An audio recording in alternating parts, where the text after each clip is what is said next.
how does Ramkrishna Mukherjee, in his book Sociology of Indian Sociology, trying to talk about the development of the entire discourse of sociology in India. What exactly I am trying to say कि भारत में समाज शास्त्र का ये जो उद्भव और विकास की क्रम है वो किस प्रकार की रहा है, वो उस क्रम को आज हम डिस्कस करेंगे. If you talk about Ramkrishna Mukherjee, he was not interested to make a kind of division. As you know about sociology, a group of sociologists to whom we called as structural functionalists, a group of sociologists to whom we called classical sociologists, or to whom we call critical theorists.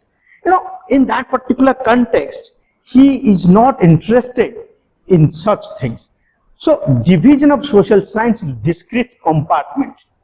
I am trying to say compartmentalization of discipline is not a correct approach as far as Ramkrishna Mukherjee is concerned to understand society. I have given the example, as I have said, that there are ideological inclinations of the social scientists.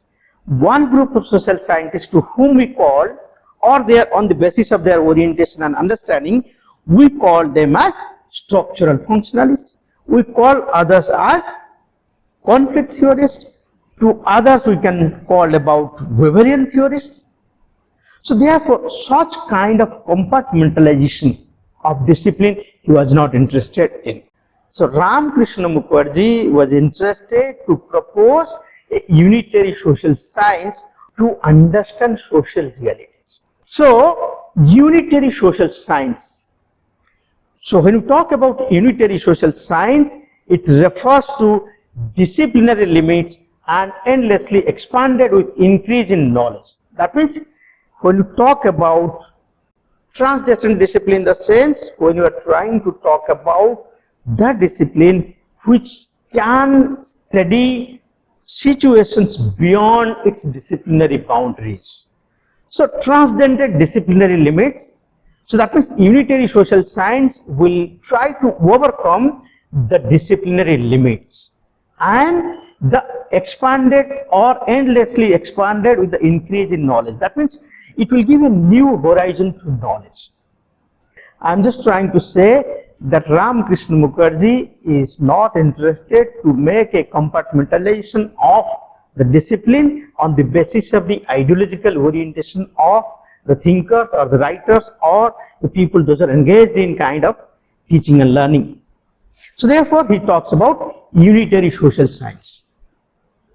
So unitary social science, why unitary social science? Because it will be extended beyond the disciplinary framework, number one, and also it will increase the horizon of knowledge. Knowledge is not limited. You should not confine knowledge to its own disciplinary boundaries. Apart from this, if you refer to today's knowledge framework, what you see in today's knowledge framework, all the time when we talk about sociological theory, last time when I discussed about it, we all the time say that sociological theory, there is a journey from sociological theory to social theory. What is that journey is all about? Sociological theory to social theory. That journey is very important. Initially, it was focused by the disciplinary approach.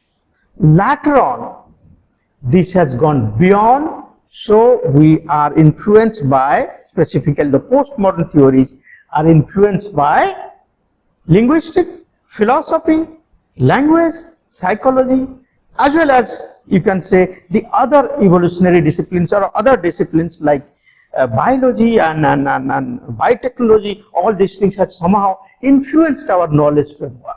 So therefore, what Ramkrishna Mukherjee was trying to talk about in the initial days of Indian society or initial days of understanding Indian society, I think he was also apprehensive about the knowledge creations. So the such knowledge creation and the apprehension what he was having, I think today when we talk about postmodern society, we are heading towards what he was trying to say, endlessly expand with increase in knowledge and transcendent discipline limits. That means we have to go beyond the limits of our discipline. So in his book, Why Unitary Social Science, it has to check. So in that particular book, he is trying to talk about what is the importance of unitary social science. And there he says that comprehensive appraisal of social reality is required. That means social realities are supposed to be understood comprehensively, not in an isolated manner. Comprehensive includes many aspects which can take us towards a comprehensive understanding, means a holistic understanding or understanding by taking the nuances of each and every aspect.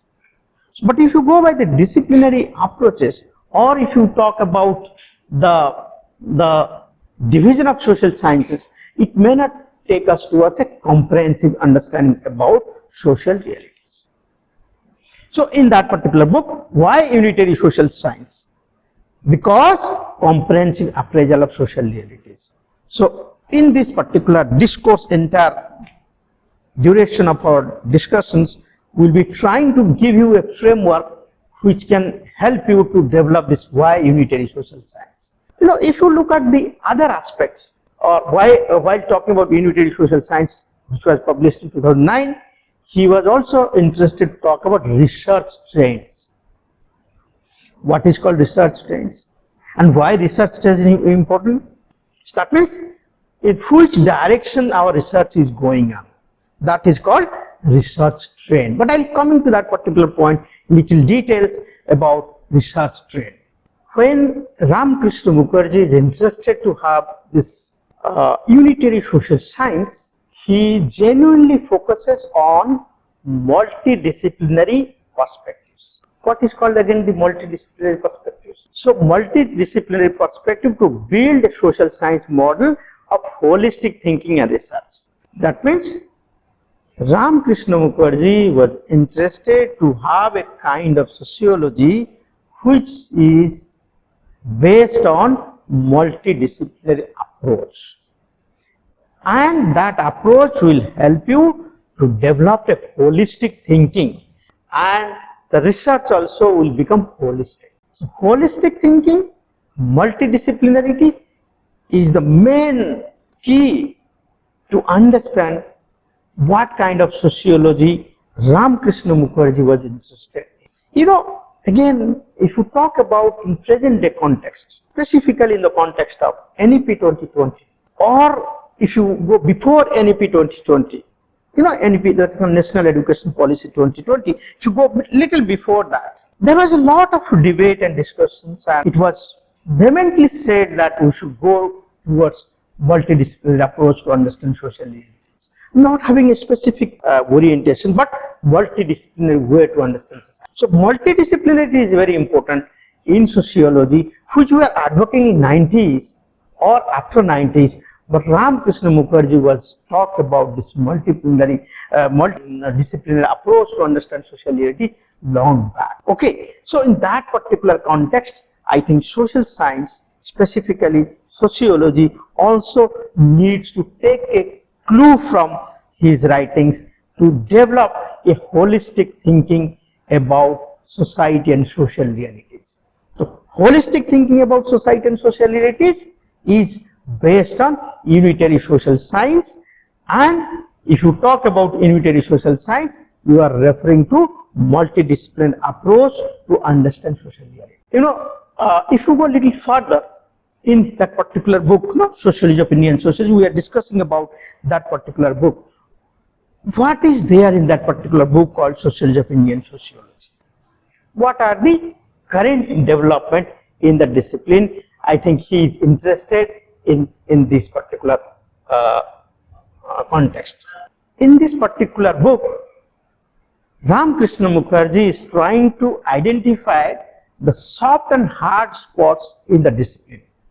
That means, what are the areas where we are very strong to understand social realities, and where are the areas where we are very soft, or we are yet to develop the nuances to understand social realities. So therefore, he is trying to talk about the soft and hard spots in the discipline.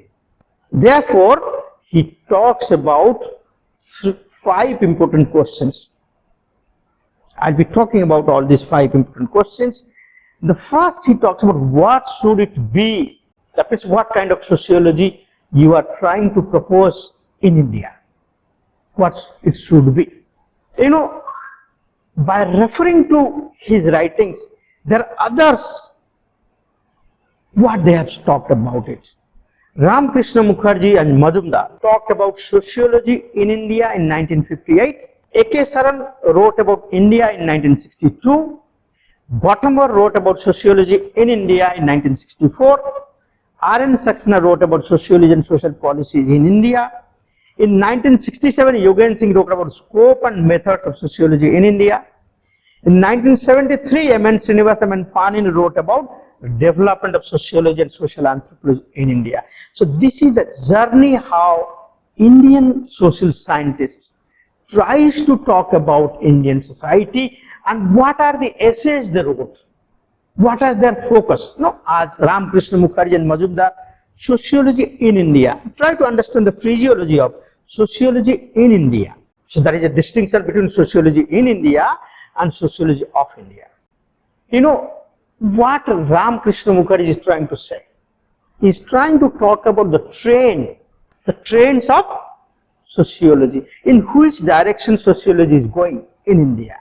So to refer to these trends, he has referred to Yogen Singh and Radha Kamal Mukherjee and G.R. Gupta. So to understand the trends, you need to look at these writers and these thinkers and their contributions.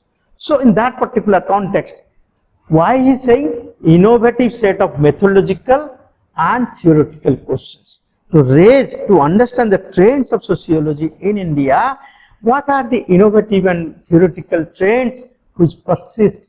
To make it clear, he referred to M.N. Panini, M.N. Srinivas, Bottomer, A.K. Saran, Yogen Singh and others. In totality, when you talk about Ramkrishna Mukherjee's book called Sociology of Indian Sociology, there he refers to 5 major questions to understand the development of sociology in India. What are these 5 important questions? I think these 5 important questions are not only important to understand sociology in Indian sociology, but it is very important for any scientific discourse. Any scientific discourse, whether it is social science or whether it is natural science, whether it is physics or whether it's chemistry or it's biology or sociology or economics, I think these 5 questions are very important for a research. 5 major questions, that is called what question. You know, if I ask this question to you, what for you are here? Why should I join a university? So if you ask these questions, that means it will help you to identify your purpose. It will make you link what is the purpose of my being here in this particular class.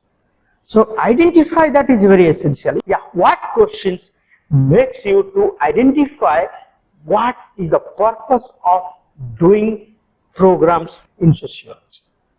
So what question is very important, that will help you to talk about identifying the issues.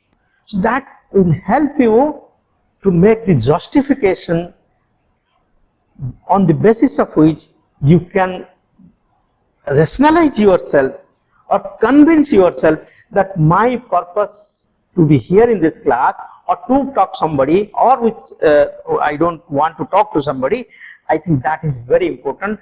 And to understand in that line, in that particular context, if you want to understand social realities, you must ask these particular questions. Why, what this, for example, caste, what caste is all about?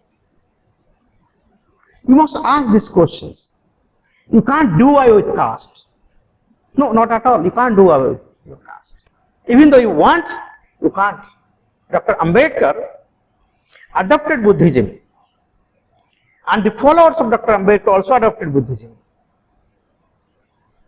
But caste, their identity, never liberated them from their caste identity. So conversion is no way to deal with caste. So you have to live with caste. But you may have a question in your mind, sir, you are not correct. I can take up this question that I am not correct. I will be accepting it. But you have to justify what you have to do. You must ask these questions. What caste? Yeah. What is caste all about? Okay. What is caste all about? You must ask these questions to yourself, on the basis of which you can convince yourself whether it's a caste is a system, whether caste is functional, whether caste is dysfunctional, whether caste is favorable, whether caste has to be disfavored, whether caste has to be do away with. All these questions can come next when you ask what caste is all about, or what gender is all about. You know, what gender is all about. You must ask these questions. What gender? Why gender? Why is the next question? But what is also very important, that will help to identify the issues. So research or studying or knowledge creation is to identify with the issues. So identification of issues is important, isn't it? Once you identify with the issues, then you can elaborate, you can analyze. So identification starts with the question called what. Secondly, when you talk about how, as I have said, how caste is important for us. So to justify that or to answer these questions, you have to take a historical view. When you are asking this question, how this particular system exists over the period of time, it will help you to find out how historically it is connected with the present society. So to have a historical view, you can ask these questions called how. What and how. Then why? Why caste system exists? Why can't I change my caste? No, of course, nowadays people are trying to change their gender. Why I can't be a female? Isn't it? The point I am trying to argue that why I am male, why I am female, why I am a transgender, isn't it? So these questions is very important. That will help you to connect with the causality of it. So why questions all the time is linked with causality, the cause of it. So why questions refers to the cause on causality of it. That means causality means the factors which influence and suggest us that why I belong to this caste, or why I belong to this gender, or why I belong to this particular category of gender. So why questions refers to causality. In other words, when you talk about transgender, and if a particular person I am using, whether it's male or female, but he doesn't behave like a male or she doesn't behave like a female, we call him or her as transgender. That means there is a normative framework on the basis of which we examine somebody's behavior. What is called that normative behavior? Means how a male has to behave, how a female has to behave. It's a normative framework. So within that normative framework, we try to judge the behavior of someone, and on the basis of which we say that he is a male or she is a female or maybe transgender, whatever it may be. So normative framework can be understood by referring to the causality. So causality, you know, specifically when you talk about research, there is a cause and effect relationship. And then the third is about what will it be, the probability. What is called probability? You must be knowing a little bit about statistics, the probability. So what will it be? You know, have you read Indian Constitution? You must read Indian Constitution today. Why I am saying Constitution, Indian Constitution is considered to be a document of hope and aspiration. What will it be? The founding father of Indian constitutions, or India as a nation, where they thought about what kind of India we are thinking about. What will it be? Will it be a secular republic? But it has been very categorical made that it is going to be a secular republic country, wherein will be striving for equality. Equality means economic equality, political equality, and in terms of many other forms. So, desirability. We want, no, I all the time say, let me make another point clear. I always consider law is a kind of social engineering. So when I say that law is a kind of social engineering, I mean to say that it refers to what kind of society we are heading towards, or we have a society in our mind on the basis of which we are framing laws to take our society in that particular direction. So that is called the desirability. So it's not that society is static. Society is desired or framed to move in a particular directions wherein we can say that we are heading towards prosperity, or we are heading towards a kind of society. There will be no discrimination on the basis of caste, creed, and gender, or there will be no discrimination on the basis of any identity or any kind of parameters. So desirability, what will it be? The probability is very important, that how far, to what extent, or when we can become a true republic, or in terms of equality, liberty, and fraternity, in true sense, when we will achieve it. I think that all refers to the probability questions. Probability and desirability, there is a difference. So probability means to what extent we can achieve it, that is called probability. But desirability means we think this is the best, or this is the desired way. So the next question what is said, what should it be? The desirability. So the desirability refers to how exactly we want to see. But for example, in a lighter mode, if I try to find it out from you, don't take it personally. Let's ask what kind of spouse you would like to have. कैसे लड़के से तुम शादी करना चाहते? ऐसे ही अगर तुम्हें पूछा जाए कैसे लड़के से शादी करोगे, सबको पता है. एक question you ask this question deliberately times and again कि मुझे तो ऐसे लड़का चाहिए. घर में बात करते हो जरूर, isn't it? Why? This is all about desirability. You desire to have a friend, or you desire to have a spouse who has these features. So the point I'm trying to say, what should it be refers to desirability. So when you talk about sociology of Indian sociology, these important questions Ramkrishna Mukherjee has asked, and on the basis of which he tries to analyze the trends of Indian sociology. And further, not only trends, these questions will help you to understand Indian social realities in a comprehensive manner. Comprehensive, I have already explained what is called comprehensive, means a holistic analysis about social realities. So these questions will help you to understand social realities in comprehensive manner, as well as the third point, it will help you to link theory, ideology, and praxis.